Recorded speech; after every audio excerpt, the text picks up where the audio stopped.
Well, welcome, welcome, welcome. And I wore my yes t-shirt. And what I'm wondering, is it backwards to you? You can put that in the comment book because, I'm looking at myself and it all says yes backwards. So it's say. No, it's yes. And I did wear this for a reason because I think we need to say yes to a lot more things. All right, thank you. It looks good.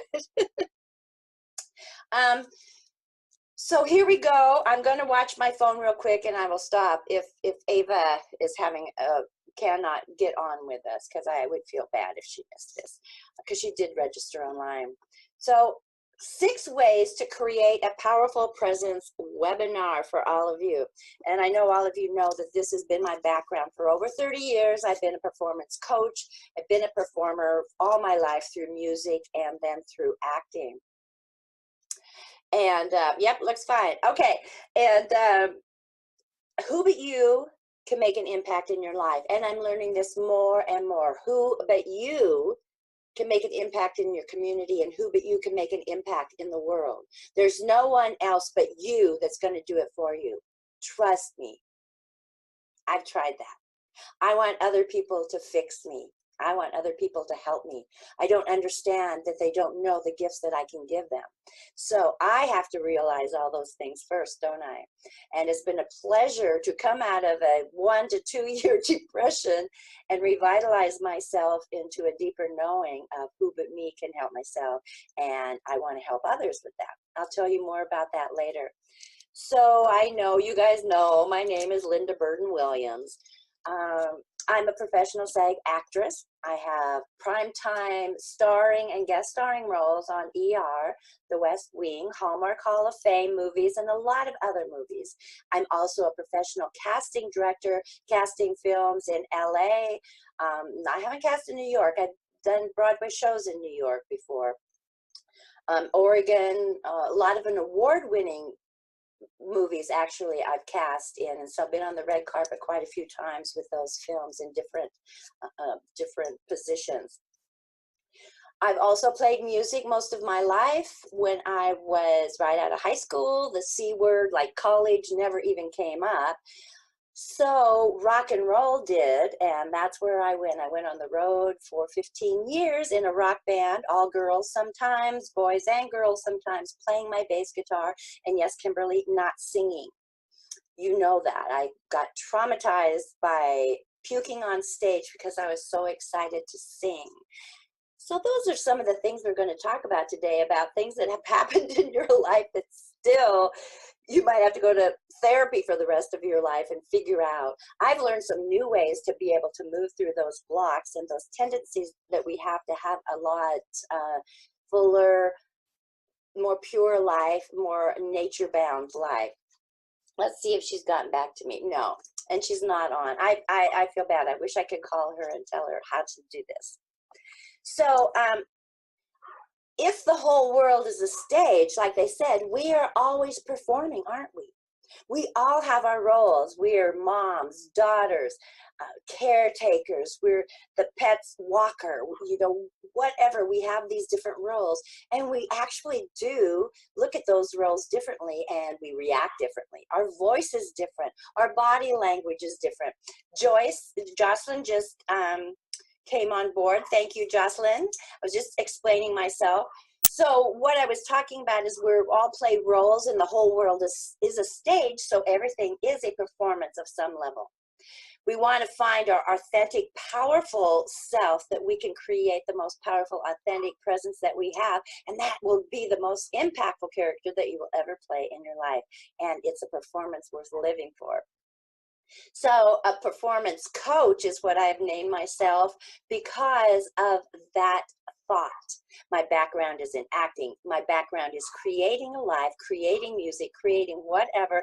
These photos back here have won things in photo places, the photo zone. I've won quite a few awards in my photography, and that's not, but it's creative. It's my passion. All these things are a part of Linda and part of my performance. So I am a performance coach, and now I'm kind of calling myself a life design coach. And as the sun moves, I'm going to try and move this thing because, wow, it's great to have the sun, and at the same time, it's like, I'm going to melt. Okay, so how I even started on this part of my life was seeing how acting techniques actually changed all the lives of my students. And you'll hear the story of how it changed my life. All the techniques that I will share with you today are in leadership programs. They're on Tony Robbins type things. They're psychotherapy. These are the basics of acting, where you really have to dig in deep and realize who you are. A lot of people think that acting is becoming someone else. And I hate to tell you, you will never, ever be able to become someone else. You're always going to have to work from you. So if you cannot create someone new, how are you going to create that powerful presence that you desire, that you know you have, and that you know you've been looking for, maybe ever since that one time? Now, I know Tessa's story. Maybe you were in front of people one time and you felt, this is it. This is my calling. How do I do that? How do I find the trust, the love, the compassion, the confidence to get up there and do it? These are the techniques that actors do all the time to play a powerful role. They learn from people that are powerful, and we're going to learn how to do that in a minute. So I'm going to put something up here on the screen. I'm not bossy. I have skills and leadership, don't I?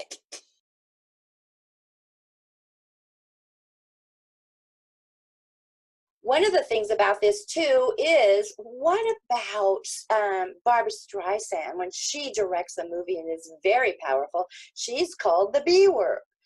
She's doing the same thing that men are doing, and but there's a different connotation about it. If a male director comes on stage and does those kind of things, he's just a powerful man. And we are all seeing that these days. So it doesn't matter, men or women, we want to find our authentic, powerful presence. And usually that has a lot of compassion within it. And so men, please, it's very important for you to find that deeper part of yourself, and then we can all work together. What I do is I help you stand out, captivate, connect, and communicate with your clients in an authentic way. So people like you hire me to ignite your inner spark so that you can bring that presence forward. And it's a lot deeper than some people might think it is. It's not putting on a mask and becoming someone else. Like I said, it's deep diving inside you. You have that presence, you have that core confidence, you have your core values. I want you to live by those, and that's what connects you and communicates to your people. And I know all of you that are on this call right now know that and believe it, because you do it in your daily life. So the bottom line is, who but you can make an impact and command the stage of your powerful presence. And all of the noise today, we really want to start working from the inside out to see that.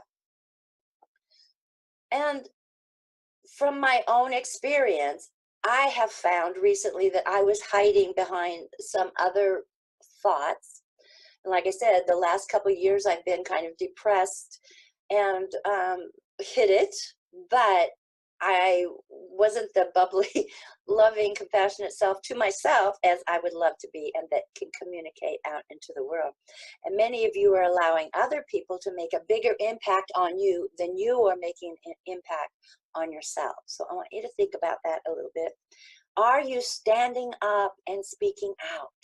That doesn't mean shouting at people. That means when something is contradictory inside of you, you need to make a choice, a responsible choice. Is that something I want to respond to? Or is it okay? I can hold it within myself and know that I'm okay. One of the things about that is other people don't like the way that I do a lot of things. And I always took that personally. Here's Cooper. I always took that personally, that I wasn't doing it right and I wasn't pleasing them. And all of a sudden, in the last few months, when I've really done this work that I'm teaching you today, is I love who I am, and I love the way I do things, and thank God I'm this way, because I can't handle doing it a linear way. I tried.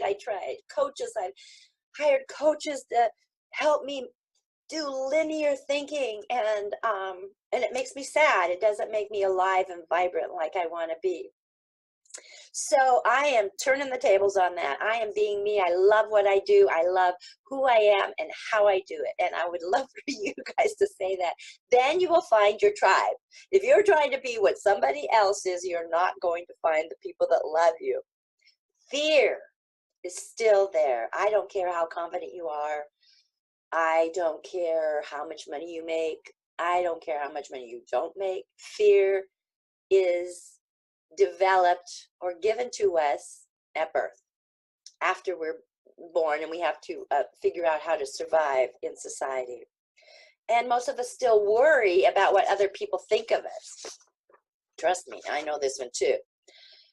Maybe you have, some people have anxiety attacks. Maybe you have discomfort or anxiety. Visible, not seen and heard. Have you ever been in a conversation, they're going back and forth, maybe there's 3 of them or 2 of them, and all of a sudden you try to talk, or you say something and they don't even see or hear you.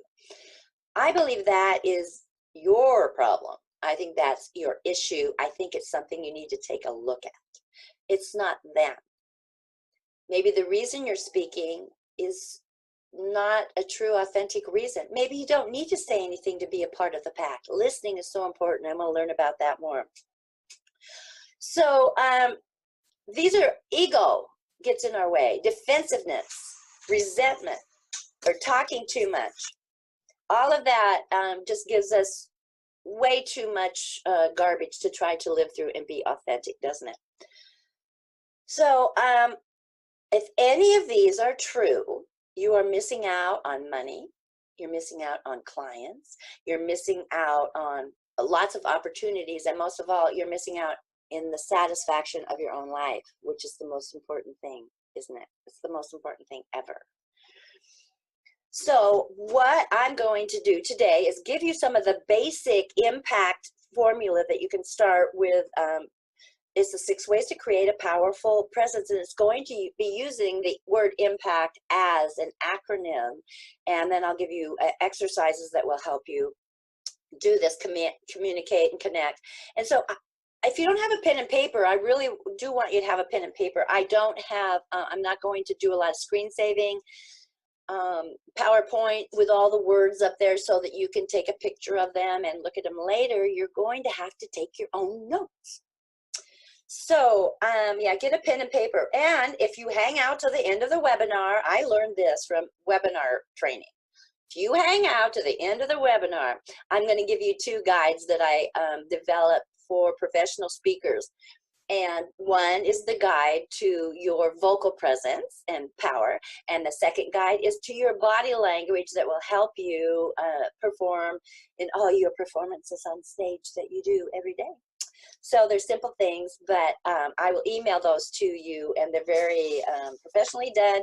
What I do is laminate mine so that if I want to take them in the bathroom while I'm doing my hair or makeup, I can do my vocal warm-ups then. Okay, so anything that I give you today, try to match it onto something that you already do so that you're not feeling like you're taking more time. I just wanted to make sure I was recording because I had a lot of people coming in. Oh, anyway, right now I want to ask you a question. So when you wake up in the morning, who is the first person that you have a conversation with?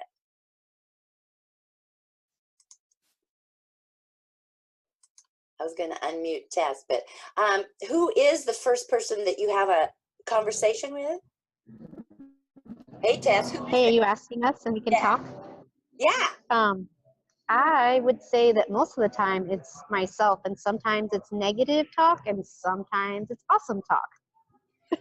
Yeah, so that's the next thing. You know, who do you talk to? Everybody, you know, some people, oh, my kitty. No, when you wake up, you are speaking to yourself. But and the other part of that, what are the first thoughts? There's always a backdrop when we wake up. There's a backdrop that you aren't even aware of. So Tess, you said sometimes you wake up happy and sometimes you wake up stressed out. How would you describe the other backdrop? Oh yeah, so one of the things that I've come to recognize is when I grab my phone in the morning, Mhm. I just freak out. It just stresses me out. So one of the things I have to do is not do my phone the first 30 minutes I'm awake, because Okay, then good. that just makes me go spiraling into, well, craziness. Yeah, yeah. Oh boy, that is not a way to start a morning. So thank you, Tess. I'm going to mute you now. And so that is so important. And I'm older than any of you guys, and I realized not that long ago that when I wake up, there's a backdrop. I'm here, but still there's this like a movie or a soundtrack going on in the background, no matter where I am. So if I wake up in LA, that's where it's at. If I wake up in New York, that is what it says, that wherever you are, that's where you are. So noticing that backdrop and really listening to it and seeing what it is. I had a terror um, backdrop, a fear, um, and you'll learn more about my story in a minute. But that I had to stop. But I had to be aware of it first. So as you take your notes, two things. What do you say to yourself in the morning? How is that backdrop? And we're going to learn techniques to change that backdrop for you. It's so important to know, because it's what you don't know that's keeping you stuck. So if you have conversations in your head, how's that going for you? And do you have a morning routine? So Tess, it doesn't sound like you might have a morning routine that you use regularly, and it sounds like you might be on that path. So some of the studies about morning routines are so important. The biggest impact in the world are made by people that have a morning routine, a regimen, something that they do regularly. And it is acknowledged that if you can't give yourself at least 10 minutes a day, you are missing out on opportunities. You're not engaged or effective. You're just plugging into that adrenaline. You're plugging into yesterday's messages. You're on autopilot. You're stressed out. So this is a demand. Now, this is something that I guarantee will change your life. And it might take 60 days. It might take 30 days. And it has to be a commitment. And I meditate every morning. For 29 years, I've done it. Maybe 30. My son's 31. So, and you go, oh, she doesn't do it every morning. She's just saying that. Even if I have to get up at 3 o'clock in the morning to get a flight, I always set my alarm 10 to 15 minutes early. I am not a human being. I am that backdrop. I am fear.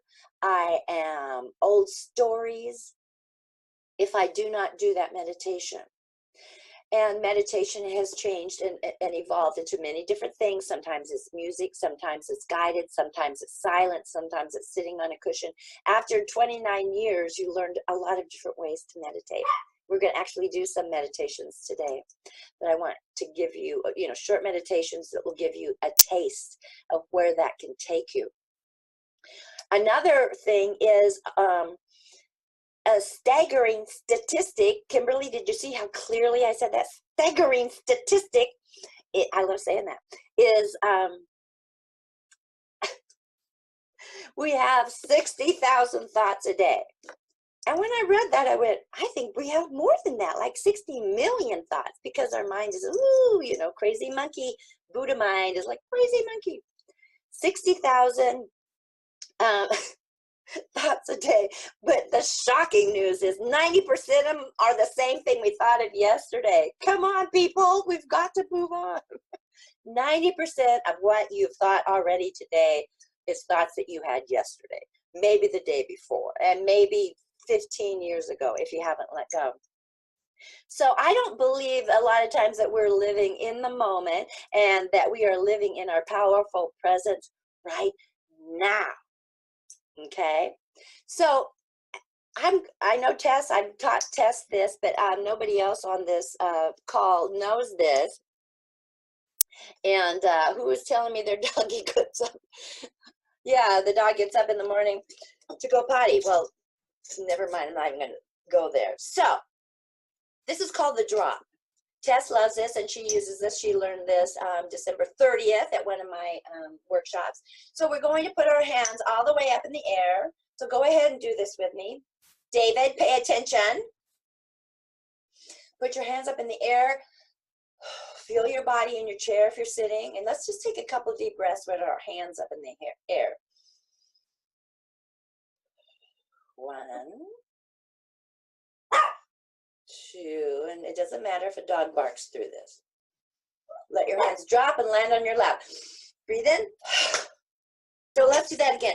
What I want you to notice with that is as soon as you do the drop, there is a moment of presence. Just a moment of silence. Like that with the dog barking. Maybe if he looks at himself, he won't bark. Okay, so put your hands up again. Breathe in, out, and the next inhale, breathe in and then drop.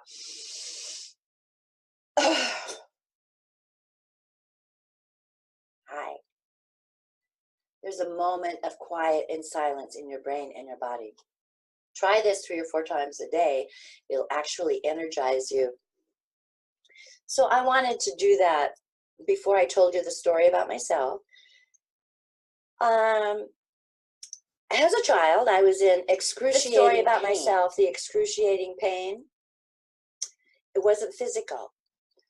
I was not abused or molested, but I did not feel that I would survive with my mom and dad. It wasn't safe anymore. I had a traumatic experience where I did not do what they asked me to do.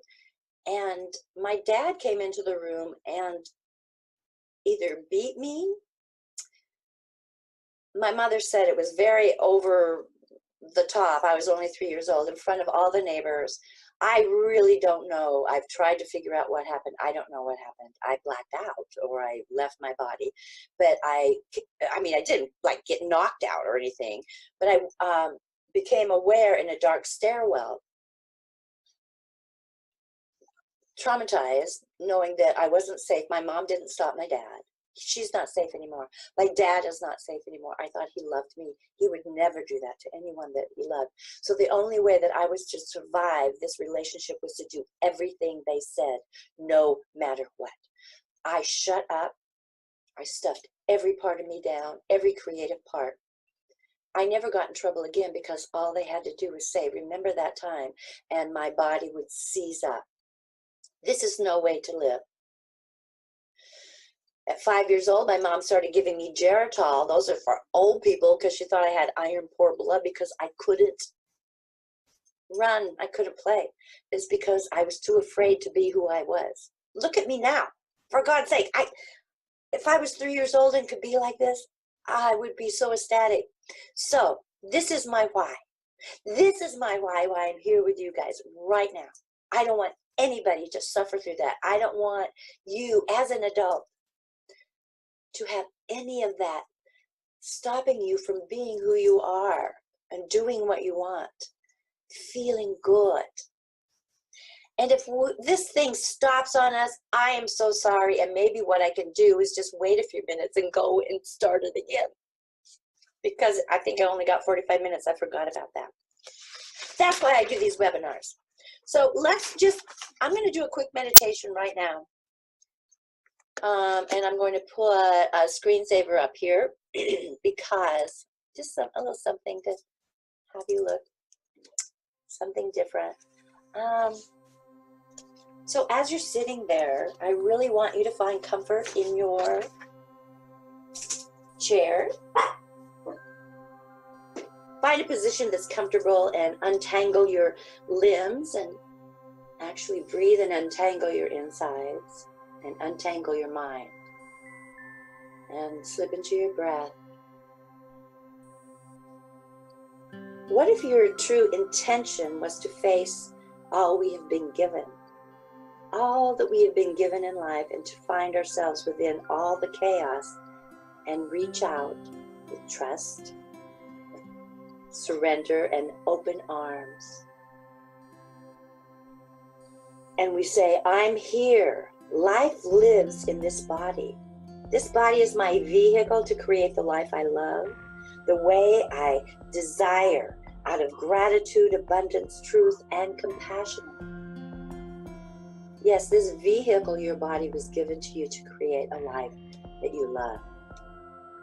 Intention is a free will gift, a direct line to the creative force that flows through us in the moment and moves forward, kind of like a yellow brick road. If we could see nature's phenomena to blossom from intention, a warm, loving, heartful desire, not a forced, rigid ego creation out of greed, need, or desperation, contraction and imprisoned love out of fear, anger, and confusion. Serving yourself in ways society doesn't accept as humanness, wholeheartedness, understanding of our life gifts and journey. If I may, first, I would like to give you permission. Permission to fiercely be aware, be loyal to this you that has a desire to create the life that you love. Lose the need to please. You shed the self-sabotage. No excuses and no hiding. Letting go of where you're not aligned with all of that is dear today. Holding on too much. Keeping together, trying to say, not saying what you're feeling. And this is a tough one, allowing your pain to speak. This is where the truth is needed. Your pain is guidance, and it is guiding you to where you are the thing and not the other. You are one thing and not the other. You are your heart's desire. You are not the other thing. You will have intrinsic freedom, liberation, expansion to your joy, ease, and freedom, allowing the heaviness of demands, expectations, pulling you down to non-existence, fall away as you simply are man-made concepts. They were dumped upon you as an infant.